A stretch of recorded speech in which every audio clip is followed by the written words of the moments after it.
Get the latest in Cardinal sports. Benny Rogers brings you the latest in scores and standings throughout the region. Cardinal Weekly starts now. Welcome to another edition of Cardinal Weekly presented by the Cardinal Sports Network. I'm Benny Rogers, the Sports Information Officer here at the college. Volleyball is front and center this week. The Lady Cardinals are coming off a pair of wins at Ranger on Saturday, which ran their season record to 11-8. We will be joined by Coach Tasha Spain shortly. Her squad has won 7 of its last 10 outings and is about to head into the meat of the conference schedule. The Lady Cardinals, who dropped their conference opener 3-1 to 12th-ranked Paris last Wednesday, have a light schedule this week. They travel Wednesday to Corsicana to take on Navarro College. Game time is 7 p.m. Next week, the Cardinals begin a 5-game homestand with 3 games at Cardinal Gym. Monday, they take on 7th-ranked Tyler. Wednesday, they play 3rd-ranked Panola. Both conference games start at 7 p.m. Friday, they have a non-conference game against Horton. That one starts at 5:30 p.m. And now let's visit with Coach Tasha Spain. Hi, Tasha. Thanks for joining us today. Your team battled some inconsistencies earlier in the season, but now you seem to have turned it around, winning 7 of your last 10. What's been the key to that turnaround? We've had a lot of freshmen in a lot of key roles this year. That you'll always have a little inconsistency with that, I think. My sophomores have stepped in and they've helped calm them down a little and talk to them about volleyball is such a mental game and we have all the physical ability we need. We just got to get mentally tough. And after our game last Wednesday, we had a couple of long talks. I feel like we got through to a lot of people, and we're learning to fight just as hard when we're up by 20 as when we're down by 20, and that's been an issue early on, but we went in Saturday to our games and we did exactly that, and they saw the outcome, and I think we're getting on the right page at the right time.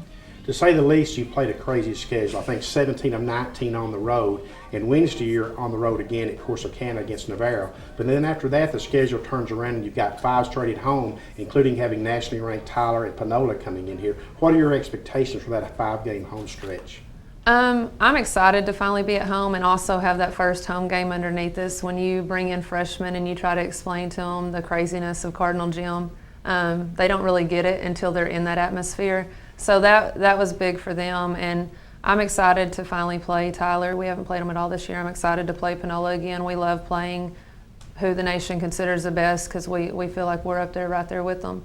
And being at home is just extra because you said we've been on the road. We've been between 3 and 5 hours away nearly every game. So then they've been exhausted between traveling and school. So.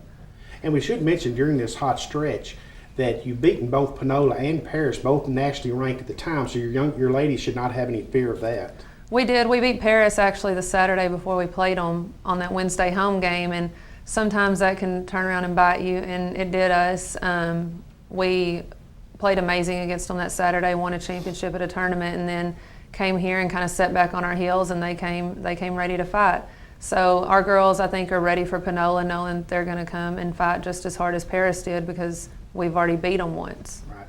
You have 5 sophomores on the squad this year, and all of them were a part of last year's team, which made school history by winning 18 games and making it to the regional tournament for the first time. Talk about those young ladies and what they add to your squad. It's one of the best group of sophomores I've ever had on and off the court. They're amazing young ladies. We've got Amelie Gintzey back as libero, and that's exciting. She just adds something to our team that I don't feel any other team has the luxury of having. She's amazing at reading volleyball in general, and then she's just an amazing person to be around. She helps the girls out. She's got the maturity we need on handling them off the court. We've got Riley. She's came back as a setter. Caitlin outside, Ari right side, and then we've got Sarah outside also. They all add a ton of just great things to our team, and they're always there. They have my back, and they've bought into what I'm here for, and they help the freshmen buy in also.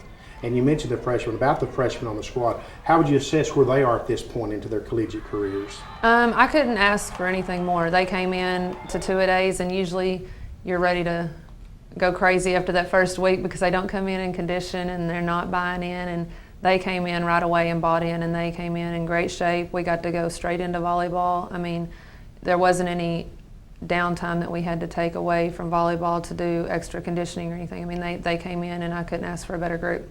And finally, as you move forward now with the rest of the season, this is just the meat of the schedule. We're really in the middle of the season right now.